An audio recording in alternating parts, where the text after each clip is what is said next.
بسم اللہ الرحمن الرحیم۔ السلام علیکم۔ اس سے پہلے کہ ہم کامیابی کے 5 اصولوں پر بات کریں، ہم جانیں گے کہ اصل کامیابی کیا ہے۔ فطری طور پر ہر شخص چاہتا ہے کہ وہ کامیاب ہو جائے، اور کامیابی بھی ایسی ہو کہ جس میں کوئی غم نہ ہو، کوئی پریشانی، کوئی مصیبت، کوئی ٹینشن، کچھ بھی نہ ہو، بس وہ زندگی میں کامیاب ہو جائے۔ لیکن ہمیں مسلمان ہونے کے ناطے ہمیں یہ بات یاد رکھنی چاہیے کہ کامیابی صرف دنیا کی زندگی میں کامیابی نہیں ہے، بلکہ دنیا اور آخرت دونوں میں کامیابی مسلمان کی کامیابی ہے۔ مغرب میں تصور یہ پایا جاتا ہے کہ کامیابی صرف دنیا کی زندگی کی کامیابی ہے۔ انہوں نے اس کے لیے بہت سی کتابیں لکھی، بہت سے اصول بتائے ہیں، لیکن ان کا مقصد صرف یہ ہے کہ دنیا کی زندگی میں کامیاب ہو جائے، جبکہ مسلمانوں کا مقصد یہ ہے کہ اللہ کی خوشنودی حاصل کی جائے، دنیا اور آخرت دونوں میں کامیاب ہو جائے۔ قرآن پاک میں آتا ہے، اے پروردگار، اے اللہ، ہمیں دنیا میں بھی بھلائی دے اور آخرت میں بھی بھلائی دے۔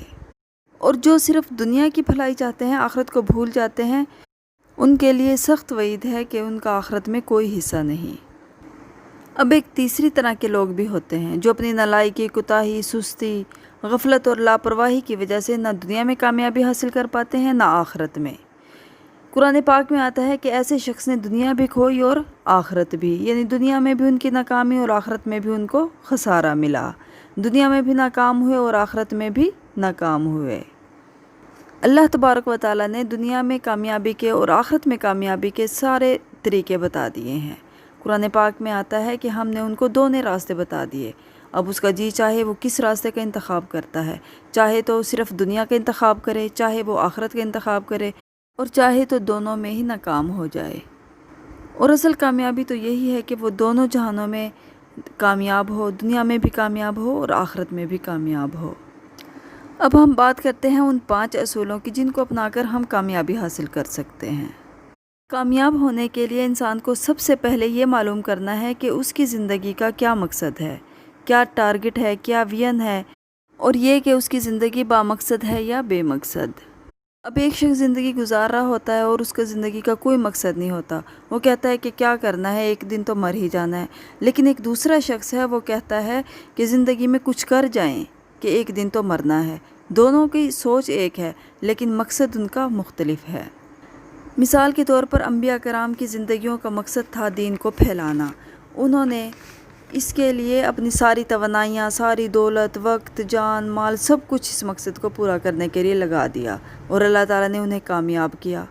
اسی طرح صحابہ کرام رضی اللہ تعالیٰ عنہ نے اپنی زندگی کا نصب العین بنایا کہ دنیا کے آخری کونے تک اسلام کا پیغام پہنچائیں گے، اور پھر اپنی ساری محنت اس میں لگا دی، اور انہوں نے بھی اپنا مقصد پا لیا۔ حضرت عقبہ بن نافع صحابی ہیں، مراکش پہنچے، زمین ختم ہو گئی، سمندر آ گیا، پھر انہوں نے بحر اوقیانوس میں اپنے گھوڑے کے اگلے قدم ڈال کر کہا، اے اللہ، تیری زمین یہاں ختم ہو گئی ہے، آگے سمندر ہی سمندر ہے، اگر مجھے معلوم ہو جائے کہ تیری مخلوق اس سمندر کے اس پار بھی ہے تو میں وہاں جانے کے لیے تیار ہوں۔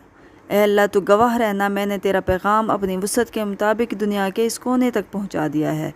دیکھیں، یہ ان کا ایک مقصد تھا کہ میں معلوم دنیا کے کونے تک دین اسلام کا پیغام پہنچاؤں گا، اور پھر نکل کھڑے ہوئے اور اپنا کام کر دیا۔ اسی طرح آپ بھی زندگی کا کوئی مقصد طے کر لیجئے، پھر ادھر ادھر کی باتوں سے، مخالف ہواؤں سے نہ ڈریے، بلکہ اپنے کام پہ، اپنے مقصد میں ڈٹ جائیے، اور ایک نہ ایک دن انشاءاللہ آپ کا شمار بھی ان لوگوں میں ہوگا جو کامیاب لوگ ہیں۔ ایسا نہ ہو کہ موت کے وقت آپ کو پچھتانا پڑے کہ کچھ اور ٹائم مل جاتا، ہم اپنی زندگی میں ایسا کر لیتے یا ویسا کر لیتے۔ ایک نرس نے زندگی کے آخری حصے پر ایک کتاب لکھی۔ اس نرس کی ڈیوٹی ایک بڑے ہسپتال کے ICU میں تھی۔ اس نے سینکڑوں افراد کو آخری ہچکی لیتے ہوئے دیکھا۔ اس نرس نے کتاب میں لوگوں کی آخری باتوں کو کوڈ کیا۔ وہ کہتی ہے کہ آخری وقت میں 89% لوگ اپنی زندگی پر حسرت، افسوس، شرمندگی اور ندامت کے آنسو ہی بہاتے ہوئے دیکھے گئے۔ وہ یہ کہتے کہتے دنیا سے چلے گئے کہ ہم کوئی بامقصد زندگی نہ گزار سکے، ہم کوئی کمال نہ کر سکے، کاش کہ ہمارے پاس وقت ہو اور ہم کوئی مقصد لے کر چلیں اور اپنی مقصد میں کامیاب ہوں۔ اگر ہمیں تھوڑا سا موقع اور مل جائے تو ہم ضرور اس کا ازالہ کریں گے۔ اور یہ آرزو اور یہ خواہش لے کر وہ چلے گئے دنیا سے۔ اور کم لوگ ایسے تھے جو زندگی میں خوش تھے، مطمئن تھے کہ انہوں نے اپنی زندگی کا کوئی مقصد متعین کیا اور پھر اس کو پا لیا۔ اب آپ نے یہ سوچ لیا کہ میں نے اپنی زندگی میں یہ کام کرنا ہے، اس کے بعد آپ دوسرا ایک اور اصول اپنا لیں کہ آپ نے جو کام بھی شروع کرنا ہے پہلے اس کی منصوبہ بندی کرنی ہے۔ مشہور مقولہ ہے کہ جو شخص اپنے کاموں کی منصوبہ بندی نہیں کرتا وہ دراصل اپنی ناکامیوں کی منصوبہ بندی کر رہا ہوتا ہے۔ اس لیے آپ کو پتہ ہونا چاہیے کہ آپ نے یہ کس طریقے سے کرنا ہے، اس کے لیے کیا کیا چیزوں کی ضرورت ہے، کون سا وقت مقرر کرنا ہے۔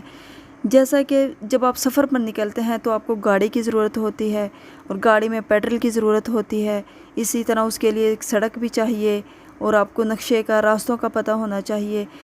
یہ سب چیزیں پوری ہوں گی تبھی آپ منزل پر پہنچ سکیں گے، اور یہ کہ آپ کو پتہ ہونا چاہیے کہ کس وقت میں کون سا کام کرنا ہے۔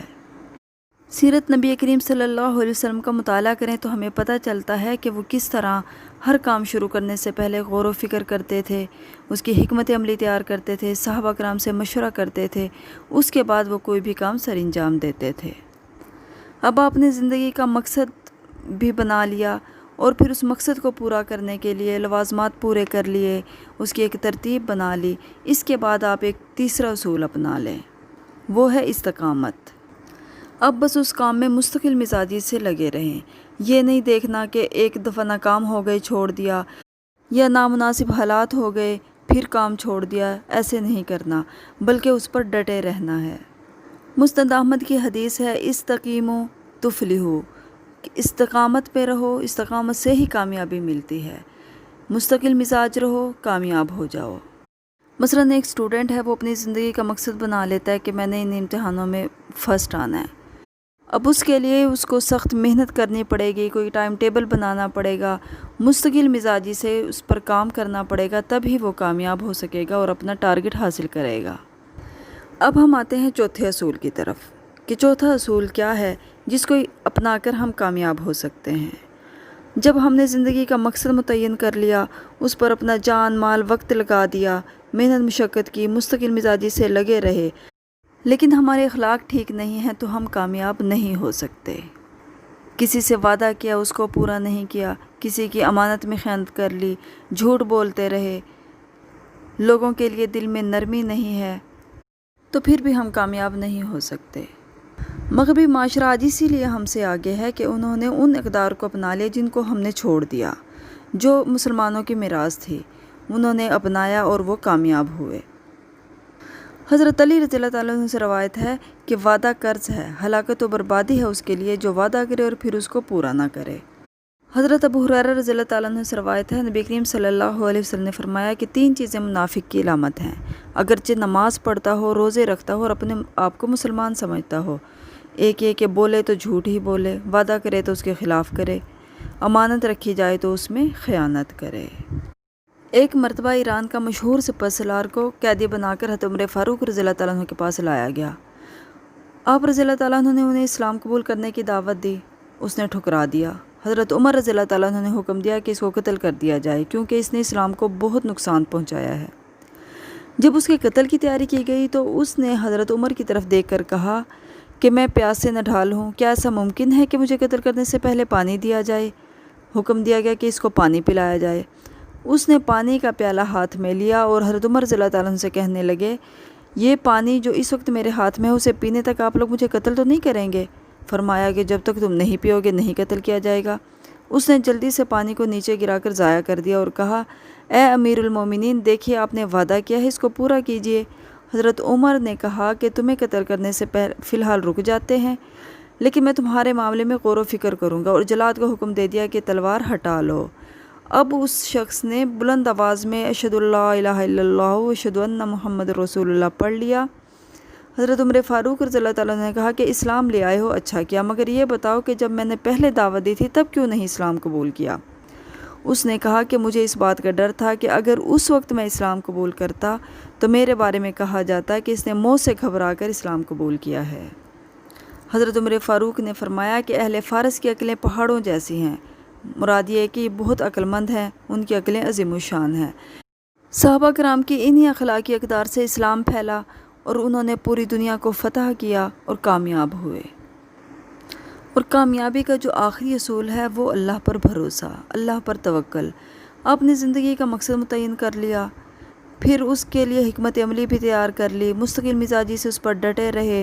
آپ اپنے مقصد کے حصول کے لیے وعدہ خلافی بھی نہیں کرتے، خیانت بھی نہیں کرتے، کسی سے جھوٹ بھی نہیں بولتے۔ آپ نے اپنی طرف سے مکمل کوشش کر لی، محنت کر لی، اب اللہ پر چھوڑ دیں، اب مکمل اللہ پر بھروسہ رکھیں، انشاءاللہ وہ آپ کو کامیابی ہی دے گا، وہ کبھی آپ کو تنہا نہیں چھوڑے گا۔ چھوٹی موٹی پریشانیوں سے، رکاوٹوں سے نہ گھبرائیے، بس آپ نے اپنی سمت کا تعین کر لیا ہے، آپ اسی پر ڈٹے رہیے اور اللہ پر بھروسہ رکھیے، وہ آپ کو ضرور آپ کی زندگی کے اس مقصد میں کامیاب کرے گا۔ اللہ تبارک و تعالی ہماری زندگی ہم بامقصد بنائے اور ہمیں اس میں کامیابی عطا فرمائے، آمین۔